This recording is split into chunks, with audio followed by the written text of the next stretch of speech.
Nourishment is just outside our house today. So I'm looking out, and that's the crab in the waves. And what he's doing is he's measuring how much sand is out there, what the elevation of things are. And the pipe is right here. Right now, the sand is coming through the pipe from the boat that will be coming in. It's a system of two dredges. They take turns bringing sand back in. And so the guy's pushing sand up the beach a little bit. I think the crab is still going out. Let's see if we can zoom in on the crab. He's measuring as he goes. And that will give us data about how much sand is out there. And then you go back after the dredging is done, and you can see how much sand was added. And that's the way actually that they get paid, is by the cubic yard of sand. You can see the crab coming back out of the water now. He's coming back in. A triangular shaped vehicle. So again, he's measuring as he goes.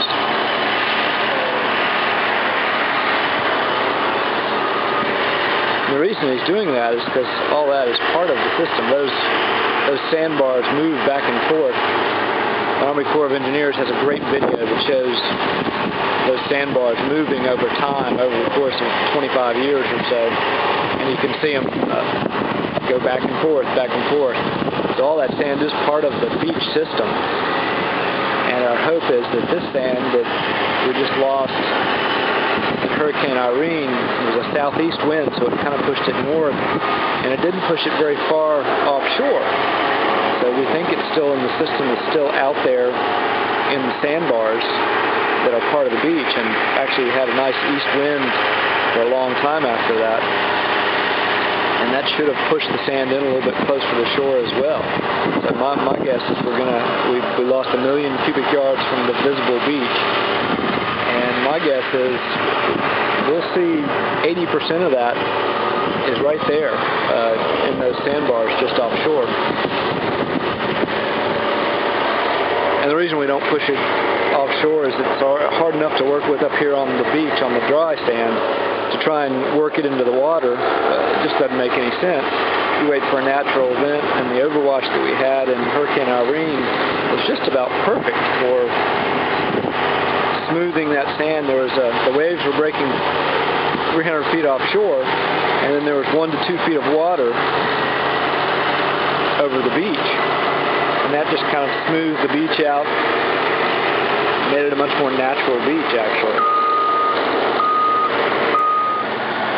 So they do lots of little straight out lines from the beach. And so he's going down to the next line and going to take another measurement.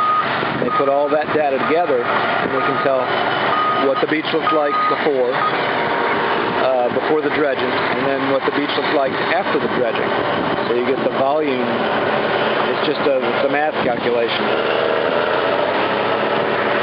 And the data speaks for itself, is the nice thing about data.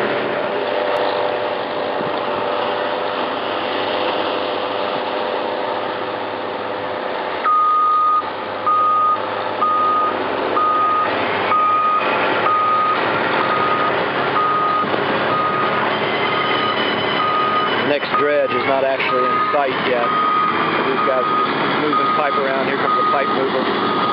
Bulldozer going backwards and the pipe mover coming forward. And as they move down the beach, they just add another section of pipe.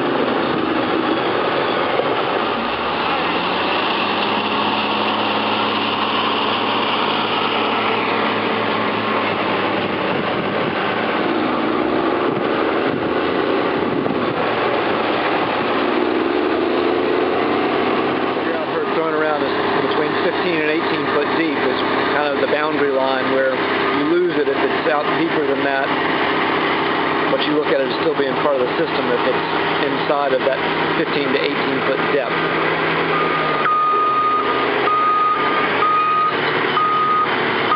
All the volumes and where they're placed are actually governed largely by our Corps of Engineers permit and the state CAMA permit.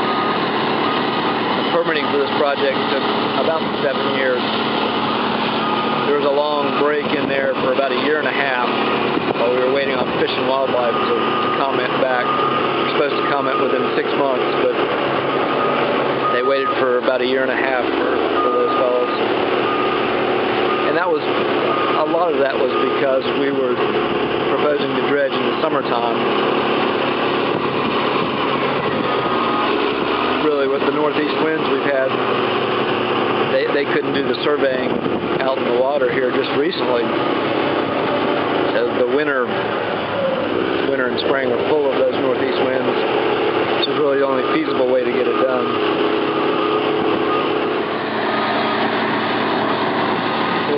The crab looks like he goes just past the outer bar there.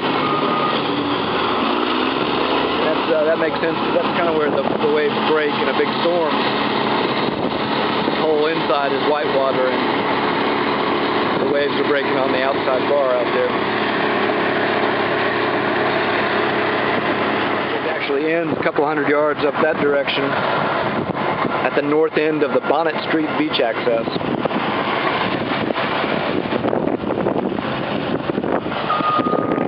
That's Nag's Head Pier, down to the south of us. So they're probably at least 90% done. Got a couple more gaps to fill in, and then they'll be heading down hopefully to fill up the breaches and hatters.